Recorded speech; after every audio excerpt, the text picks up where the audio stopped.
માધ્યમિક શિક્ષણ અધિનિયમ 1972નું પ્રકરણ 2 બોર્ડની રચના, સંસ્થાપન અને સત્તાની અંદર આ વિડીયો નંબર 3 છે. અગાઉના વિડીયો ન જોયા હોય તો વિડીયો 1 અને 2 પણ જોઈ લેવો. કલમ 17 ની અંદર પેટા કલમો કુલ 43 પેટા કલમો છે, જેમાંથી આ વિડીયોમાં આપણે જોઈશું પેટા કલમ 1 થી 26. શરૂ કરીએ.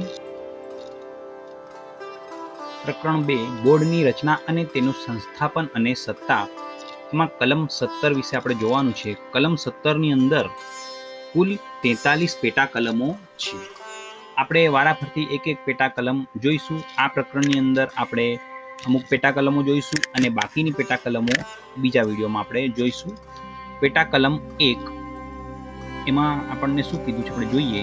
પેટા કલમ 1 આ કલમ અંતર્ગત બોર્ડ માધ્યમિક અને ઉચ્ચતર માધ્યમિક શિક્ષણ અંગેની નીતિ વિષયક નીચેની બાબતોમાં સલાહ આપી શકે છે. એમાં ક માધ્યમિક અને ઉચ્ચતર માધ્યમિકની યોગ્ય પદ્ધતિના ક્રમિક વિકાસ બાબત. ખ આવી પદ્ધતિ માટે શૈક્ષણિક ધોરણો ઠરાવવા અને જાળવવા બાબતે. ગ માધ્યમિક અને ઉચ્ચતર માધ્યમિક શિક્ષણના સંબંધમાં રાષ્ટ્રની અને રાજ્યની નીતિનો સમન્વય સાધવાની બાબત. ઘ શૈક્ષણિક આયોજન, કાર્યક્રમ અને વ્યવસ્થાને લગતી બાબતો. એટલે કલમ 17 ની અંદર પેટા કલમ 1 માં આટલી વાતો કીધી છે. નેક્સ્ટ જોઈએ પેટા કલમ 2. આ કલમ 17 ચાલે છે, એની પેટા કલમ 2 માધ્યમિક અને ઉચ્ચતર માધ્યમિક શિક્ષણને લગતા અભ્યાસક્રમ તથા પાઠ્યપુસ્તકો વિશે રજીસ્ટર થયેલ શાળામાં ઉપયોગ કરવાની અને પાઠ્યપુસ્તક મંડળે તૈયાર કરેલ પાઠ્યપુસ્તક મંજૂર કરવાની રાજ્ય સરકારને ભલામણ કરશે. શિક્ષણ બોર્ડ ભલામણ કરશે. નેક્સ્ટ પેટા કલમ 3 જોઈએ. આ અંતર્ગત શિક્ષકો માટે સેવાકાલીન તાલીમની જોગવાઈ કરવામાં આવેલી છે.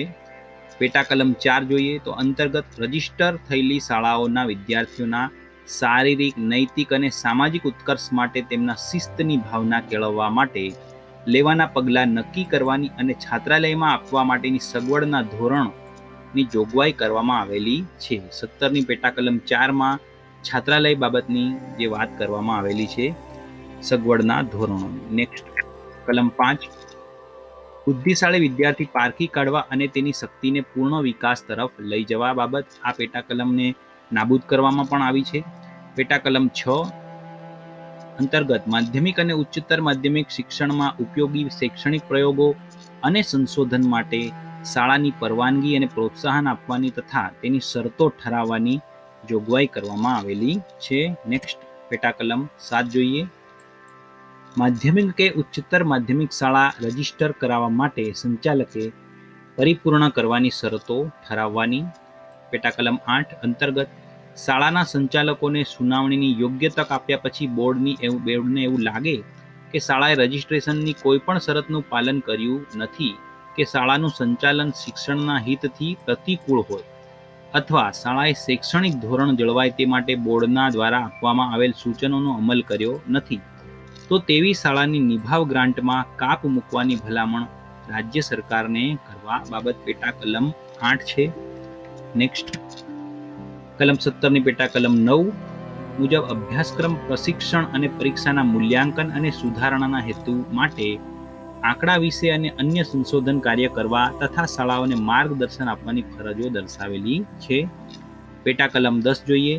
પરીક્ષાના સંચાલન અને વિદ્યાર્થીઓને એક ધોરણમાંથી ઉપલા ધોરણમાં લઈ જવાની કસોટીના ધોરણો નક્કી કરવાની સત્તા પેટા કલમ 10 મુજબ છે. પેટા કલમ 11 મુજબ રજિસ્ટર્ડ માધ્યમિક, ઉચ્ચતર માધ્યમિક શાળાના સ્ટાફની નિમણૂકની લાયકાતો, સંચાલન માટે મકાન, પ્રયોગશાળા, ગ્રંથાલય, રાચરચીલું, સાધન સામગ્રી, લેખન સામગ્રી તથા અન્ય જરૂરિયાતોનું ધોરણ ધરાવવાની સત્તા આપવામાં આવેલી છે. પેટા કલમ 12 અન્વયે રજીસ્ટર્ડ થયેલી શાળાઓની પૂરક વાંચન તથા ગ્રંથાલય પુસ્તકો માટેની ભલામણ કરી શકે છે. પ્રકરણ 2 બોર્ડની રચના અને તેનું સંસ્થાપન અને સત્તા કલમ 17ની અંદર આપણે જોઈ રહ્યા છીએ, જેમાં પેટા કલમો 1 થી 12 આપણે જોઈ. 13, 14 અને 15ની પેટા કલમને નાબૂદ કરી દેવામાં આવી છે. આપણે 16 થી જોઈશું. પેટા કલમ 16 અનુસાર બોર્ડને રજીસ્ટર થયેલી ખાનગી માધ્યમિક શાળાઓના કે ઉચ્ચતર માધ્યમિક શાળાઓના આચાર્યો અને શિક્ષકોની શૈક્ષણિક કામગીરી અને વર્તન ઉપર યોગ્ય અને અસરકારક નિયંત્રણ રાખવાની અને એવી શાળાના સંચાલકોને સૂચના આપવાની સત્તા પ્રાપ્ત થયેલી છે. બોર્ડને આ સત્તાઓ પેટા કલમ 16 અન્વયે છે. બોર્ડની પરીક્ષા સંબંધી આદેશો પણ આ કલમને આધારે જ આપવામાં આવે છે કે જે તે જગ્યાએ એમનો હુકમ થાય, પરીક્ષાની જે કઈ બાબતો છે તમામ. પેટા કલમ 17 મુજબ ધોરણ 9 કે તેની ઉપરના માધ્યમિક શાળાંત પ્રમાણપત્ર પરીક્ષા સુધીના ધોરણોમાં પોતાને યોગ્ય લાગે તેવા વિષયોનું શિક્ષણ આપવા માટે માધ્યમિક શાળાઓને ઠરાવેલી કાર્યનીતિ અનુસાર રજીસ્ટર કરવાની ઉપલા ધોરણમાં ધોરણના વધુ વર્ગો ખોલવાની પરવાનગી આપવાની જોગવાઈ કરવામાં આવેલી છે. જેમાં ક એ પછી ઉમેરવામાં આવ્યું કારણ કે ઉચ્ચતર માધ્યમિક વિભાગનું પણ અંદર જોડવામાં આવ્યું, એટલે ઉચ્ચતર માધ્યમિક વિભાગ માટે 11 અને 12ના વર્ગો પણ ઉમેરવાનું ઠરાવવામાં આવ્યું છે. એટલે જ્યારે વર્ગ વધારો કરવામાં આવે તો પેટા કલમ 17ની, એટલે કલમ 17ની પેટા કલમ 17. નેક્સ્ટ પેટા કલમ 18 જોઈએ. આ અન્વયે બોર્ડે ઠરાવેલી કાર્યરીતિ અનુસર્યા બાદ માધ્યમિક અને ઉચ્ચતર માધ્યમિક શાળાનું રજીસ્ટ્રેશન પૂર્ણ અથવા અંશતઃ પાછા ખેંચવાની સત્તા ધરાવે છે. પેટા કલમ 19 અનુસાર રજીસ્ટર્ડ થયેલી માધ્યમિક શાળાઓમાં વિદ્યાર્થીઓને પ્રવેશ આપવા માટેની શરતો નક્કી કરવાની સત્તા પણ બોર્ડ ધરાવે છે. પેટા કલમ 20 રજીસ્ટર્ડ થયેલી શાળાઓમાં કોઈપણ ધોરણના વર્ગમાં વિદ્યાર્થીઓને પ્રવેશ સંખ્યા ઠરાવવાની, એટલે આટલા વિદ્યાર્થીઓનો પ્રવેશ કરવાનો એવું ઠરાવવાની સત્તા પેટા કલમ 20ને આધારે છે બોર્ડને.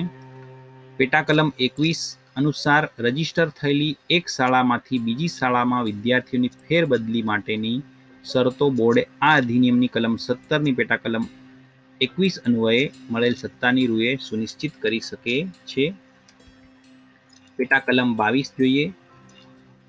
રજીસ્ટર્ડ શાળાઓમાં સત્ર, રજાઓ અને વેકેશન માટેની વ્યવસ્થાનું નિયમન કરવાની સત્તા બોર્ડને આ કલમને આધારે પ્રાપ્ત થાય છે. પેટા કલમ 23 જોઈએ. અનુસાર બોર્ડને રજીસ્ટર્ડ શાળામાં શૈક્ષણિક બાબતોના સંબંધમાં રજીસ્ટરો, અન્ય રેકર્ડ તૈયાર કરવાની અને રાખવાની પદ્ધતિનું નિયમન કરવાની સત્તા પેટા કલમ 23ને આધારે પ્રાપ્ત થાય છે. પેટા કલમ 24 અંતર્ગત બોર્ડને પોતે અધિકૃત કરેલ વ્યક્તિ દ્વારા શૈક્ષણિક તપાસણી કરાવવાની અને તેમાં શિક્ષણનું યોગ્ય ધોરણ જળવાય તેમજ ગ્રંથાલય અને પ્રયોગશાળા માટે પૂરતી જોગવાઈ કરવામાં આવે તે સુનિશ્ચિત કરવા માટે પગલાં લેવાની સત્તા પ્રાપ્ત થયેલ છે પેટા કલમ 24 અન્વયે. પેટા કલમ 25માં કીધું છે કે બોર્ડને રજીસ્ટર્ડ શાળામાંથી કોઈ રિપોર્ટ કે માહિતી માંગવાની સત્તા પ્રાપ્ત થાય છે. બોર્ડ કોઈ પણ માહિતી માંગી શકે છે આ કલમને આધારે. પેટા કલમ 25. પેટા કલમ 26 અંતર્ગત બોર્ડની રજીસ્ટર્ડ માધ્યમિક, ઉચ્ચતર માધ્યમિક શાળાઓના આચાર્ય, શૈક્ષણિક તેમજ બિન શૈક્ષણિક કર્મચારીઓની લાયકાતો, પસંદગીની પદ્ધતિ, નિમણૂક, બઢતી, નોકરીની શરતો, વર્તણૂક અને શિસ્તના નિયમો નક્કી કરવાની સત્તા પેટા કલમ 26ને આધારે બોર્ડને પ્રાપ્ત થાય છે. હવે કલમ 27થી પેટા કલમ 27થી આપણે આગળ જોઈશું. અહીં આપણે આ વિડીયો પૂર્ણ કરીએ છીએ. બાકીની જે કલમો છે 27થી એ બીજા વિડીયોમાં આવશે.